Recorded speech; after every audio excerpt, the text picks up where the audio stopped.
ഒടുവിൽ പോട്ടയിലെ കള്ളൻ പിടി.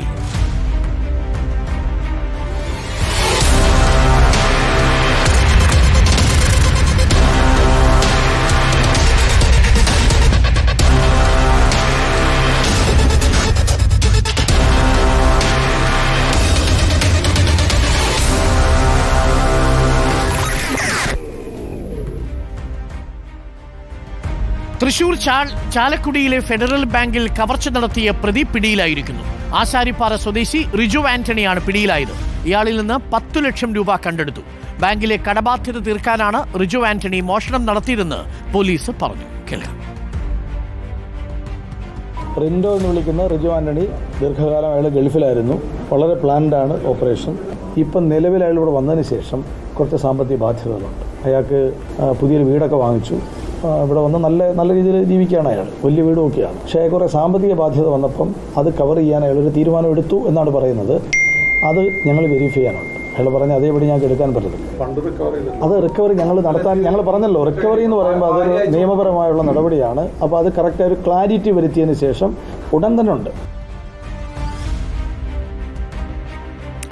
ഇപ്പോൾ ജെയ്സൺ ചാമോളപ്പിൽ നമുക്കൊപ്പം ചേരുന്നുണ്ട്. ജെയ്സൺ ചാലക്കുടിക്കാരൻ തന്നെയാണ്. ഈ ബാങ്കിൽ നിന്ന് 3 കിലോമീറ്റർ അകലെ മാത്രമാണ് റിജോയുടെ സ്വദേശവും വീടുമുള്ളത്. വളരെ മികച്ച സാമ്പത്തിക നിലയുള്ള ആളുമാണ്.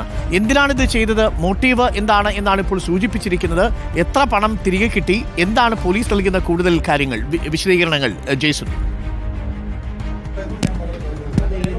അരുൺകുമാർ തികഞ്ഞ ആത്മവിശ്വാസത്തോടെ ആഴ്ചകൾ നീണ്ട പ്ലാനിങ്ങോടുകൂടി നടത്തിയ ഒരു കവർച്ച. പക്ഷേ പോലീസ് അത് ആസൂത്രിതമായി തന്നെ കണ്ടെത്തിയിരിക്കുന്നു. വലിയ രീതിയിൽ 2 ദിവസം ആശങ്ക പോലീസിനുണ്ടായിരുന്നു. പക്ഷേ ആശങ്കയ്ക്കെല്ലാം വിരാമമായി പ്രതിയെ പിടികൂടിയിരിക്കുന്നു. അതോടൊപ്പം തന്നെ കനത്ത സാമ്പത്തിക ബാധ്യതയാണ് ഇത്തരമൊരു കവർച്ചയിലേക്ക് നയിച്ചതെന്നാണ് പോലീസ് നൽകുന്ന വിവരം. ഇയാൾക്ക് ലക്ഷങ്ങളുടെ കടബാധ്യതയുണ്ട്. ഇയാളുടെ ഭാര്യ ഗൾഫിലാണ്. അതുകൊണ്ട് തന്നെ വീട്ടിലേക്ക് തിരിച്ചെത്തുന്ന സമയമാകുമ്പോഴേക്കും കടം വീട്ടണമെന്നതായിരുന്നു പ്രധാനമായിട്ട് ഇയാളുടെ ഉന്നം. അതുകൊണ്ട് തന്നെ വളരെ ആസൂത്രിതമായി വളരെ പ്ലാൻ ചെയ്ത് നടത്തിയ ഒരു കവർച്ച.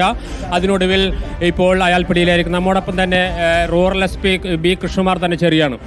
പിന്നെ ഇത് വളരെ ഒരു ഡിഫിക്കൽട്ടായ ഒരു ശ്രമമായിരുന്നു അല്ലേ? പോലീസിനെ സംബന്ധിച്ചൊരു പരീക്ഷണം.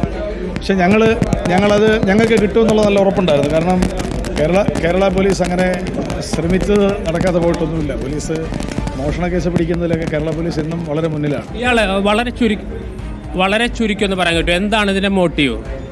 അയാൾക്ക് പൈസ, സാമ്പത്തിക പ്രശ്നമാണ്. അയാൾക്ക് വലിയ സാമ്പത്തിക ബാധ്യതയുണ്ട്. വലിയ നിലയിൽ ജീവിക്കുന്ന ആളാണ്.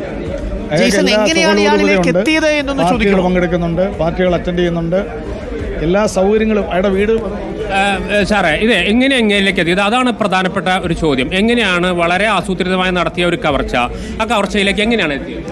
ഞങ്ങൾ ബാങ്ക് സ്റ്റാഫിനെ വെരിഫൈ ചെയ്തു. ബാങ്കിൽ വന്ന ബാങ്ക് സ്റ്റാഫ് അല്ലാത്തവരുടെ കോംപ്ലിസിറ്റി വെരിഫൈ ചെയ്തു. ബാങ്കിന് ചുറ്റുമുള്ളവരെ വെരിഫൈ ചെയ്തു. നാട്ടിലെ കള്ളന്മാരെയും കൊള്ളക്കാരെയും വെരിഫൈ ചെയ്തു. ജയിലിൽ നമ്മുടെ ആൾ പോയിട്ട് ജയിൽ റിലീസ്ഡിനെ വെരിഫൈ ചെയ്തു. അപ്പം ഇതെല്ലാം വെരിഫൈ ചെയ്ത് ഞങ്ങൾ റൂൾ ഔട്ട് ചെയ്ത് കുറേയേറെ പേരെ ഞങ്ങൾ എലിമിനേറ്റ് ചെയ്തു. ആ എലിമിനേഷനൊപ്പം തന്നെ ഞങ്ങൾ കോൾ ഡീറ്റെയിൽസും CCTV ഫുട്ടേജും നോക്കി. പക്ഷേ CCTV ഫുട്ടേജിൽ നിങ്ങൾ നോക്കൂ, അയാൾ മൊബൈൽ ഫോൺ ഉപയോഗിച്ചിട്ടില്ല. അപ്പം അങ്ങനെ കുറേ കാര്യങ്ങളുണ്ട്. അയാൾ പിന്നെ ഹെൽമറ്റ് എങ്ങും ഊരിയിട്ടില്ല. ഹെൽമറ്റിനകത്ത് മാസ്ക് ഇട്ടു. ഫിംഗർ പ്രിൻ്റ് കിട്ടാതിരിക്കാൻ വേണ്ടി അയാൾ ഗ്ലൗസ് ഇട്ടു. കണ്ണിൻ്റെ റെറ്റിന കിട്ടിയാൽ അയാൾക്ക് അറിയാം. റെറ്റിന ഐഡൻറ്റിഫിക്കേഷൻ ഉണ്ടായതുകൊണ്ട് അതിനാണ് മാസ്ക് ഇട്ടിട്ട് അതിന് പുറത്ത് ഹെൽമറ്റ് വെച്ചത്. അപ്പോൾ അയാൾ വെൽ പ്ലാൻ നമ്പർ പ്ലേറ്റ് അയാൾ വ്യാജമായിട്ട് ഉപയോഗിച്ചു. ഡ്യൂപ്ലിക്കേറ്റ് ഇതുകൊണ്ട് വെച്ചു. പോയ റൂട്ട്, വന്ന റൂട്ട്, വഴിനീള ഡ്രസ്സ് മാറ്റി. 3 പ്രാവശ്യം അയാൾ ഡ്രസ്സ് മാറ്റി.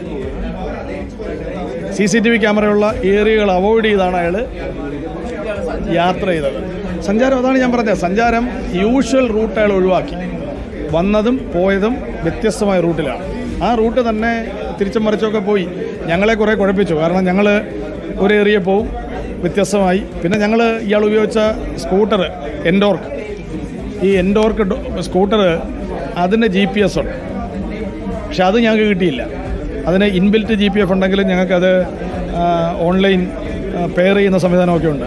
ഞങ്ങൾ ആ ഭാഗം നോക്കി. സൈബർ എവിഡൻസ് എല്ലാം ഞങ്ങൾ നോക്കി. ഇതെല്ലാം അതായത് ഇൻവെസ്റ്റിഗേഷൻ്റെ എല്ലാ ആംഗിളും ഞങ്ങൾ നോക്കി. ഞങ്ങളുടെ സീനിയർ ഓഫീസേഴ്സ് ഞാൻ പറഞ്ഞല്ലോ, സംസ്ഥാന പോലീസ് മേധാവി ഷേഖ് ദർവേഡ് സാഹിബ് സാറ് മുതൽ ADGP law and order Manoj Abraham sir, നമ്മുടെ Meena sir IGP, Harishankar sir ഇത് ഇയാളൊരു എല്ലാവരുടെയും ഒരു കൂട്ടായ പ്രയത്നമാണ്. ഇയാൾ ഇതിന് മുൻപ് കവർച്ച വല്ലതും നടത്തിയോ അങ്ങനെ എന്തെങ്കിലും? അത് വെരിഫൈ ചെയ്യാനുണ്ട്. അയാൾ ഇല്ല എന്ന് പറയുന്നു, പക്ഷേ ഞങ്ങൾ വെരിഫൈ ചെയ്യണം. കാരണം അയാൾ പറയുന്നതിന് അതേപടി അത് പരിശോധിക്കാനുണ്ട്, അയാളുടെ റോള് പരിശോധിക്കാനുണ്ട്. ഇയാൾ ഈ പറഞ്ഞ കാര്യങ്ങൾ എല്ലാം ഇങ്ങനെ തന്നെ. നിങ്ങൾ വീട്ടിലേക്ക് പോലീസ് ഉദ്യോഗസ്ഥർ വീട്ടിലേക്ക് എത്തുമ്പോൾ ഇയാളുടെ റിയാക്ഷൻ എന്തായിരുന്നു? അയാൾ ആദ്യം ഷോക്ക്ഡ്, പിന്നെ നിർവികാരനായിപ്പോയി. അയാൾ പറഞ്ഞു ഒരിക്കലും എന്നെ പിടിക്കുമെന്ന് ഞാൻ കരുതിയില്ലെന്ന് പറഞ്ഞു. അയാളുടെ വീട്ടിൽ തന്നെ ഇരിക്കാൻ കാരണം ഒരിക്കലും എന്നെ പിടിക്കുമെന്ന് കരുതിയില്ല. അയാൾ എന്നിട്ട് ഒരുപാട് കള്ളങ്ങളൊക്കെ പറഞ്ഞു.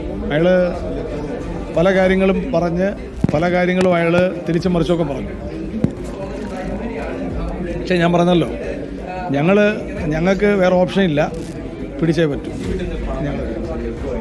പൈസയെ സംബന്ധിച്ച് അയാൾ പറയുന്നുണ്ട്, എവിടെയൊക്കെയോ ഒളിച്ചു വെച്ച കാര്യം പറയുന്നുണ്ട്, കുറേ പൈസ ചിലവാക്കിയ കാര്യം പറയുന്നുണ്ട്. പക്ഷേ അത് ഞങ്ങളൊന്ന് ഒന്നുകൂടി ചോദ്യം ചെയ്ത് ക്ലിയർ ചെയ്തിട്ട് അതിൻ്റെ റിക്കവറി നടത്തും.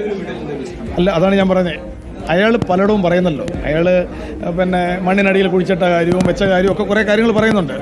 നമുക്കത് ചോദിച്ച് വ്യക്തത വരുത്തി നിയമാനുസൃതമുള്ള നടപടിയിലേക്ക് എത്രയും പെട്ടെന്ന് കിടക്കും പോലീസ്. വേറെ എന്തെങ്കിലും സഹായം ലഭിച്ചിട്ടുണ്ടോ? അയാൾ നിലവിലില്ലെന്ന് പറയുന്നു, ഞങ്ങളത് പരിശോധിക്കുന്നുണ്ട്.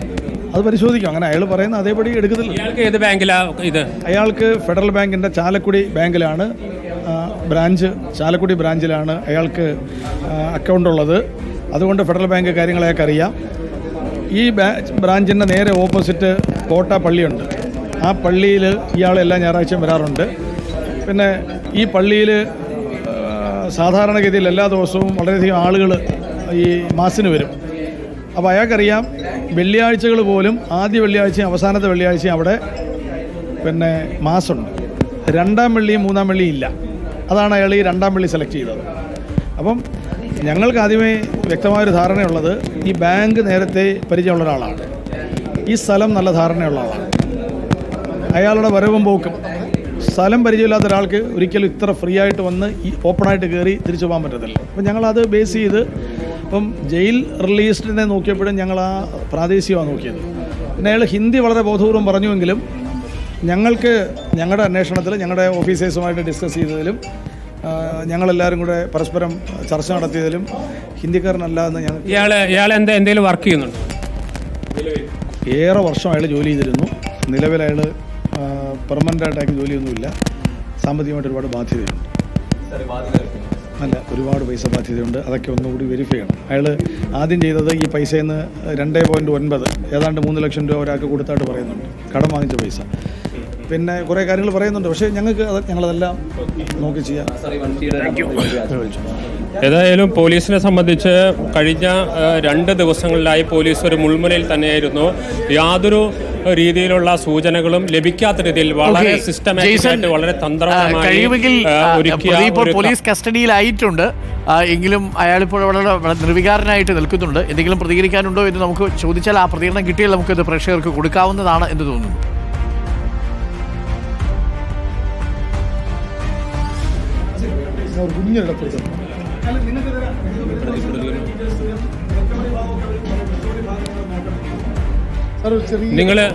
നിങ്ങൾ വേറെ മുന്നിൽ അല്ല, ഒന്നും പ്രതികരിക്കാനില്ല. ആള് നിശബ്ദനായി നിൽക്കുകയാണ് അരുൺകുമാർ. ഏതായാലും പോലീസിനെ സംബന്ധിച്ച് വലിയ ആശ്വാസമായിരിക്കുന്നു. കഴിഞ്ഞ 2 ദിവസം ഉറക്കമില്ലാത്ത ദിവസങ്ങൾ എന്നാണ് പോലീസ് വ്യക്തമാക്കിയത്. ഒരു രീതിയിലുള്ള സൂചനകളും ലഭിക്കാത്ത രീതിയിൽ അതീവ ഗംഭീരമായി ആസൂത്രണം ചെയ്ത് നടത്തിയ ഒരു കവർച്ച. പക്ഷേ അതിനും അപ്പുറത്തേക്ക് ചില തെളിവുകൾ ബാക്കി വയ്ക്കുമെന്ന് പറയുന്നത് പോലെ ഒരു 1-2 ചെറിയ തെളിവുകളിലൂടെ പിടിച്ചു കയറി പോലീസ് ഏകദേശം ഒരു 3 കിലോമീറ്റർ അപ്പുറത്ത് മാത്രമുള്ള ഒരു വീട്ടിൽ വളരെ ആത്മവിശ്വാസത്തോടുകൂടി പള്ളിയിൽ കുടുംബ സമ്മേളനം നടക്കുന്നതിനിടയിലേക്ക് പോലീസ് കയറി ചെല്ലുമ്പോൾ ഈ പ്രതി സത്യത്തിൽ ഷോക്ക് ആവുകയായിരുന്നു എന്നാണ് പ്രതി പറഞ്ഞത്, പോലീസിനോട് പറഞ്ഞത്. കാരണം പോലീസ് പറയുന്നത്, ഇയാൾ പറയുന്നത് ഒരിക്കൽ പോലും താൻ പിടിക്കപ്പെടുമെന്ന് തനിക്ക് വിശ്വാസമുണ്ടായിരുന്നില്ല. പക്ഷേ തന്നിലേക്ക് എത്തിയപ്പോൾ താൻ തകർന്നുപോയി എന്ന് പോലീസിനോട് കുറ്റസമ്മതം നടത്തുകയായിരുന്നു Arunkumar. Okay, thank you Jason. ഒടുവിൽ അങ്ങനെ ചാലക്കുടി പോട്ട ഫെഡറൽ ബാങ്ക് കവർച്ച ചെയ്ത കേസിലെ പ്രതിയെ പിടികൂടിയിരിക്കുന്നു. ബാങ്കിൽ നിന്നും കഷ്ടിച്ച് 3 കിലോമീറ്റർ മാത്രം അകലെ താമസിക്കുന്നയാളെയാണ് പോലീസ് ഇപ്പോൾ പിടികൂടിയിരിക്കുന്നത്.